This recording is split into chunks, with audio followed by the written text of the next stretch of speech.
அனைவருக்கும் வணக்கம். அனைத்து பென்ஷன்தாரர்களுக்கும் ஒரு முக்கியமான செய்தி. அதாவது பிஎஃப் கணக்கு வைத்திருப்பவர்களுக்கு ஒரு முக்கியமான அப்டேட்டை வந்து கொடுத்துருக்காங்க. அதாவது பிஎஃப் உறுப்பினர்களுக்கு வட்டி விகிதம் அதிகரிக்க போகிறதா தகவல் வெளிவந்திருக்கு. அது என்ன தகவல், அதை பற்றின முழு விவரம் என்ன, எல்லாமே இந்த வீடியோவில் பார்க்கலாம். ஸோ ஸ்கிப் பண்ணாமல் கடைசி வரைக்கும் பாருங்கள். நம்ம சேனலை சப்ஸ்கிரைப் பண்ணாதவங்க பண்ணி வச்சுங்க. நம்ம சேனலில் சென்ட்ரல் மற்றும் ஸ்டேட் கவர்மெண்ட் சம்மந்தமான ஆல் அப்டேட்ஸ் போட்டுருவோம். அது மட்டும் இல்லாமல் பென்ஷன் சம்மந்தப்பட்ட முக்கியமான அப்டேட்ஸும் இருக்கும். ஸோ மறக்காமல் சப்ஸ்கிரைப் பண்ணிருங்க. வாங்க வீடியோக்குள்ள போகலாம். ஃபர்ஸ்ட் ஆஃப் ஆல் பார்த்தீங்கன்னா, ஊழியர் வருங்கால வைப்பு நிதி அமைப்பில் மத்திய அறங்காவலர் குழு அதாவது சிபிடி பிப்ரவரி 28 அன்று ஒரு கூட்டத்தை நடத்த திட்டமிட்டுள்ளது. இந்த கூட்டத்தில் 2024-25 நிதியாண்டிற்கான வருங்கால வைப்பு நிதி தொகைக்கான வட்டி விகிதத்தை வந்து முடிவு செய்யப்படும். ஸோ கூட்டத்தின் அதிகாரப்பூர்வ நிகழ்ச்சி நிரல் வந்து இன்னும் பகிரப்படவில்லை.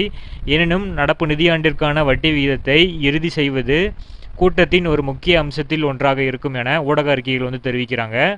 ஸோ சிபிடியின் 237வது கூட்டம் பிப்ரவரி 28 அன்று நடைபெறும் என அதிகாரப்பூர்வ வட்டாரங்கள் மற்றும் ஊடக அறிக்கைகளை வந்து கூறப்பட்டிருக்கு.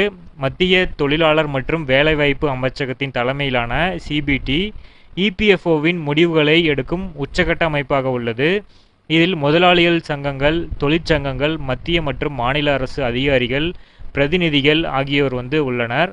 ஸோ அடுத்ததாக வந்து பார்த்தோம்னா, கடந்த ஆண்டு வந்து நிர்ணயிக்கப்பட்ட வட்டி விகிதம் வந்து என்ன அப்படின்னம்னா, 2023-24 நிதியாண்டிற்கான வருங்கால வைப்பு தொகைக்கான வட்டி விகிதம் வந்து இபிஎஃப்ஓ 8.25% நிர்ணயித்தது. இதுவே 2022-23 நிதியாண்டிற்கு வந்து பார்த்தீங்கன்னா 8.15 இருந்தது. ஸோ அதை விட வந்து அடுத்த ஆண்டு 8.25 வந்து உயர்த்தினாங்க. ஸோ மேலும் அதிகரிக்கப்படுமா அல்லது மாறாமல் இருக்குமா என்பது குறித்து வரவிருக்கும் கூட்டத்தில் முடிவு செய்யப்படும். ஸோ இதற்கு முந்தைய சிபிடி கூட்டம் நவம்பர் 30, 2024 அன்று நடைபெற்றது. இதில் பிஎஃப் கிளைம் அந்த தீர்வுக்கான வட்டி செலுத்துவது தொடர்பாக ஒரு முக்கியமான முடிவு எடுக்கப்பட்டது. இந்த முடிவுக்கு முன்பு வட்டி கோரும் கிளைம்கள் வந்து 25ஆம் தேதி முதல் மாத இறுதிக்கு வந்து செயல்படுத்தாமல் இருந்தன. ஸோ 25 வரைக்கும் வந்து செயல்படுத்தாமல் இருந்துச்சு. ஸோ இந்த செயல்முறையின் விளைவாக உறுப்பினர்களுக்கு வட்டி இழப்பு வந்து ஏற்பட்டது. புதிய விதி கிளைம் தேதி வரை வட்டி செலுத்துவதை வந்து உறுதி செய்கிறது.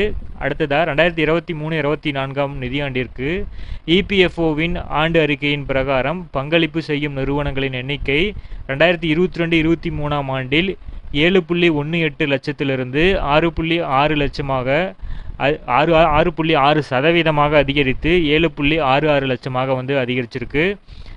செயலில் உள்ள இபிஎஃப் உறுப்பினர்களின் எண்ணிக்கையும் 2022-23 6.85 கோடியிலிருந்து 2023-24 7.37 கோடியாக வந்து, அதாவது 7.6% வந்து வளர்ச்சியை கண்டது.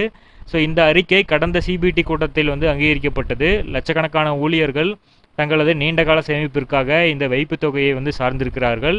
ஸோ இதன் காரணமாக வரவிருக்கும் கூட்டத்தில் வட்டி விகிதம் குறித்து எடுக்கப்படும் முடிவு வந்து உன்னிப்பாக கவனிக்கப்படும். ஸோ இபிஎஃப்ஓ தொகைக்கான வட்டி விகிதம் அதிகரித்தால் அது இபிஎஃப் உறுப்பினர்களுக்கு ஒரு மிகப்பெரிய நிவாரணமாக வந்து இருக்கும். மேலும் இபிஎஃப் பங்களிக்கும் உறுப்பினர்களின் எண்ணிக்கை நாளுக்கு நாள் அதிகரித்து கொண்டு வருகிறது. இபிஎஃப்ஓ தனது செயல்பாடுகளில் செய்து வரும் முன்னேற்றங்களுக்கும் உறுப்பினர்களின் வசதிக்காக செயல்படும் மாற்றங்களும் பெரிய அளவில் வந்து வரவேற்கப்படுகின்றன. இந்நிலையில் இபிஎஃப்ஓ வட்டி விகிதமும் பெரிய அளவில் அதிகரிக்கும் என எதிர்பார்க்கப்படுகிறது. ஸோ பொறுத்திருந்து பார்ப்போம். வட்டி விகிதம் சம்மந்தப்பட்ட ஏதாச்சும் செய்தி வந்தோம்னா நம்ம சேனல் அப்டேட் பண்ணுவோம். ஸோ மறக்காமல் சப்ஸ்கிரைப் பண்ணி வச்சுக்கோங்க. தேங்க்யூ. அனைவருக்கும் வணக்கம்.